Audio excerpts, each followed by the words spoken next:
Well, today is a really important day for Tysons and for Fairfax County because we're celebrating the groundbreaking of the Jones Branch Connector, which is a new connection from the east side of Tysons to the central part of Tysons across the Beltway. Beltway has always been a little bit of a barrier within Tysons, and so by building the Jones Branch Connector, we provide a new multimodal connection across the Beltway that includes not only travel lanes for cars, but also bike lanes and pedestrian improvements. One of the things that has been very challenging is for pedestrians to get back and forth across the Beltway from some of the residential and office on one side of Tysons to the shopping and to the office on the other side of Tysons. And so this is going to provide that connection in a very safe, attractive way for the community.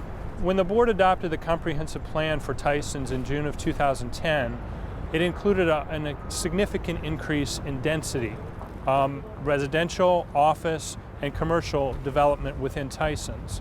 As part of that, there was also a transportation plan that enhances the transportation connections throughout Tysons so that people can move around Tysons without only having to depend on Route 7 and Route 123.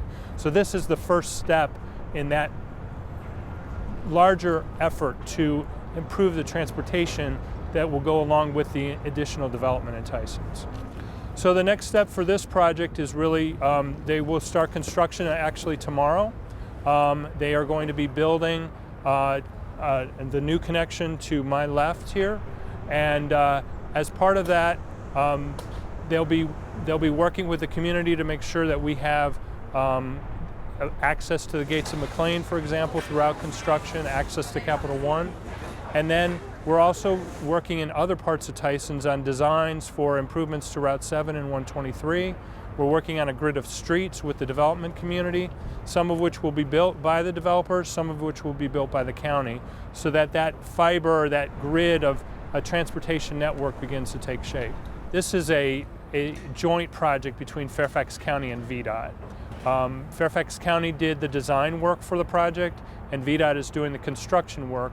In addition to that, we're working with Transurban, who is VDOT's contractor that operates the express lanes. So it's really a collaborative group effort